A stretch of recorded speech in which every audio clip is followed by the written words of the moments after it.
Okay. Hello, my name is Naz. Today we have a very respectful Dr. Rajendra Vishwakarma from SM Vishwakarma Memorial Eye Hospital in Nagpur.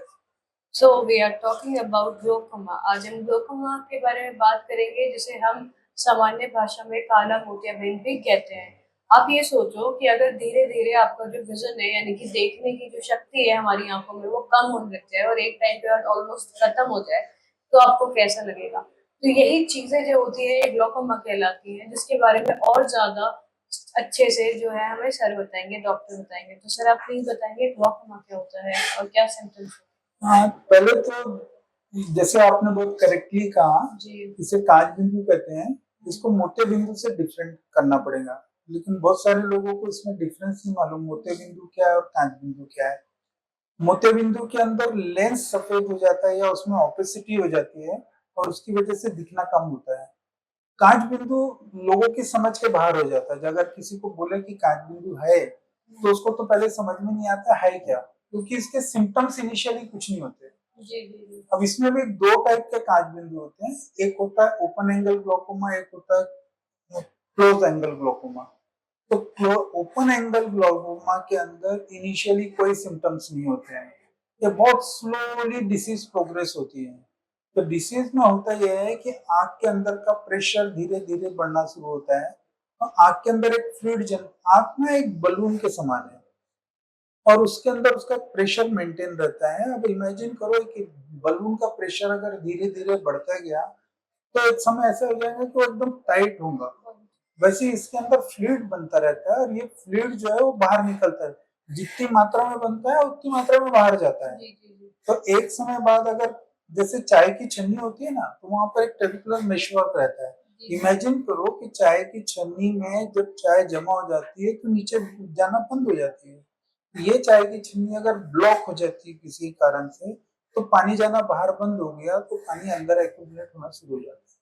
तो जब ये पानी अंदर accumulate होना होता है तो आंख का प्रेशर बढ़ना शुरू होता है। और जब ये आंख का प्रेशर बढ़ रहा है तो उसके कारण क्या होता है कि आंख के अंदर की जो ब्लड वेसल्स है वो प्रेस होती है, साथ में जितनी नर्व्स है रेटिना के अंदर वो प्रेस होती है।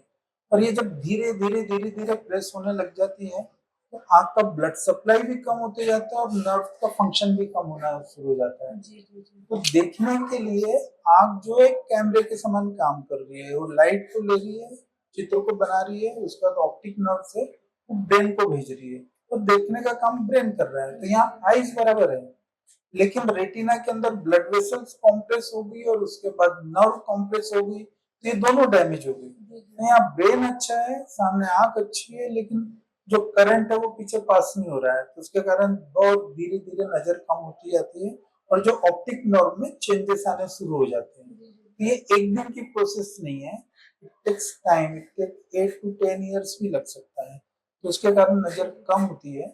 इसलिए मोस्ट इम्पोर्टेंट ये रहता है कि जिनके घर में फैमिली हिस्ट्री है, जिनके और जिनके घर में जेनेटिकली ये है, तो उन्होंने रेगुलरली चेक करा लेना चाहिए।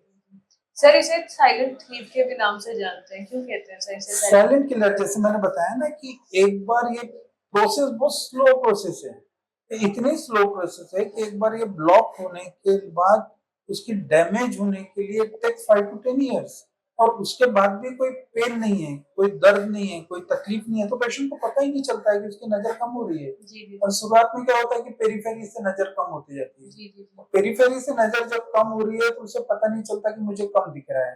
जब पेरिफेरी से कम होते होते नजर एकदम सामने में आ जाती है तब उसको समझ में आता है कि मुझे साइड में नहीं दिख रहा है, और सेंट्रल विजन एकदम अच्छी होने की वजह से उसे कभी पता नहीं चल पाता एकदम से, जब पता चलता है काफी लेट हो चुका रहता है, इसलिए उसको साइलेंट किलर बोलते हैं। और सर ये ऐसा तो नहीं है कि जो बड़े लोग होते हैं यानी कि जो 40+ होते हैं उन्हें इफेक्ट करता है और लोगों को भी तो कर सकता है? नहीं, ग्लोकोमा जो है 1 साल के बच्चे से लेके 60 साल के बीच कभी भी हो सकता है जी। तो उसके भी टाइप से कंजेनाइटल ग्लोकोमा है। अल्टीमेटली जैसा ने बताया कि ट्रेबिकुलर मेशवर्क जो है जाली बंद होना है, तो जाली अगर ठीक तरीके से बनी ही नहीं है या वो सेपरेट नहीं हुई तो बच्चों में भी ग्लोकोमा हो सकता है, तो उसको हम बुप्थेल्मास बोलते हैं। दूसरी कंडीशन है डेवलपमेंटल ग्लोकोमा, जो बाद में 10 से 15 साल और कीजिए। और तीसरा होता है एज रिलेटेड, जो 40 साल के बाद होती है। और ये जेनेटिक हो सकता है? हाँ, इट इज जेनेटिक कंडीशन। मैंने बताया ना कि अभी वो जीन्स के कारण, जिनकी फैमिली हिस्ट्री है उनके कारण। जी जी जी। और सर इसकी ट्रीटमेंट कैसे होती है?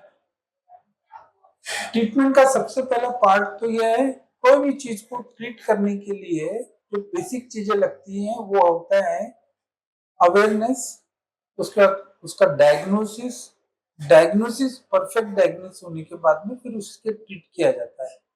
क्योंकि ये साइलेंट किलर है, पता नहीं चलता है लोगों को, इसलिए इम्पोर्टेंट होता है कि ऑप्थेल्मोलॉजिस्ट के पास जाना और अपना इंट्राओकुलर प्रेशर चेक कराना। तो अगर इंट्राओकुलर प्रेशर जो नॉर्मल एक 20 तक होता है, अगर 20 से ज्यादा दिख रहा है तो दिस इज अलार्मिंग साइन, इसको हमको जल्दी ट्रीट करना चाहिए और दिखना चाहिए। तो बेसिक है, आफ्टर 40 सभी लोगों ने अपने आंख के डॉक्टर के पास जाना है और अपना इंट्राओकुलर टेंशन चेक करना है, और वो चेक करने के बाद अगर उसमें कुछ मिलता है तो इन्वेस्टिगेट करना जरूरी है।